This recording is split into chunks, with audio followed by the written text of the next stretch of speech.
வைத்தீஸ்வரன் கோவிலில் தைப்பூசத்தையொட்டி பால்காவடி பால்குடம் எடுத்து திரளான பக்தர்கள் ஊர்வலமாக சென்று வழிபாடு நடத்தினர். மயிலாடுதுறை மாவட்டம் சீர்காழி அடுத்த வைத்தீஸ்வரன் கோவில் அருள்மிகு தையல்நாயகி அம்மன் உடனாகிய வைத்தியநாத சுவாமி திருக்கோவில் அமைந்துள்ளது. இக்கோவிலில் முருகப்பெருமான் செல்ல முத்துக்குமாரசாமியாகும் பழனி ஆண்டவராகவும் தனித்தனி சன்னதியில் அருள்பாலித்து வருகிறார். இன்று தைப்பூச திருநாளை முன்னிட்டு பழனி ஆண்டவருக்கு மாலை அணிந்து 5 நாட்கள் விரதம் இருந்து பக்தர்கள் காப்பு கட்டி கொண்டனர். ஆட்கொண்ட விநாயகர் ஆலயத்திலிருந்து விரதம் இருந்த பக்தர்கள் பால் காவடி பால் குடங்களுடன் புறப்பட்ட பக்தர்கள் 4 மாட வீதி வழியாக ஊர்வலமாக சென்று பழனி ஆண்டவருக்கு சிறப்பு பாலாபிஷேகம் செய்யப்பட்டு மகா தீபாராதனை நடைபெற்றது. இதில் வைத்தீஸ்வரன் கோவில் பகுதியை சுற்றியுள்ள திரளான பக்தர்கள் வழிபட்டனர். சீர்காழி செய்திகளுக்காக சாமி பத்மநாபன்.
வர சாந்தமும் குந்தி தளராத நிலையும் செய்யாத வாழ்வும் வேறெண்ணாத நிறைவும் என்றும் மறவாத நெறியும் இரவாத தகவும் திறவாத நிலையே அளவு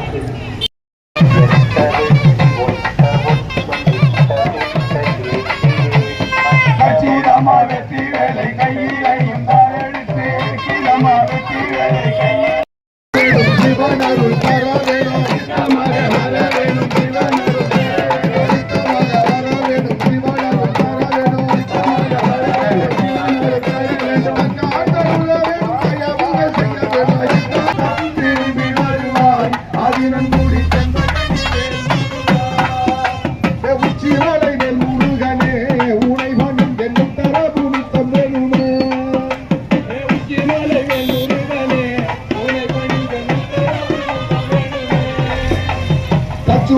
வெற்றி வேலை கையிலையும் எடுத்து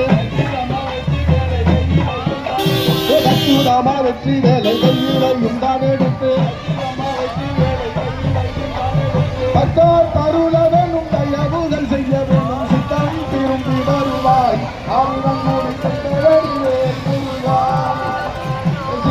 திரும்பி வருவாய் ஆயுதம் மூடி கொண்டவனிலே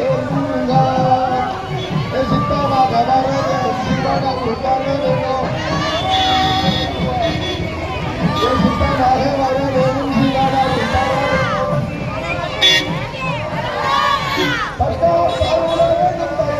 செய்ய வேண்டும்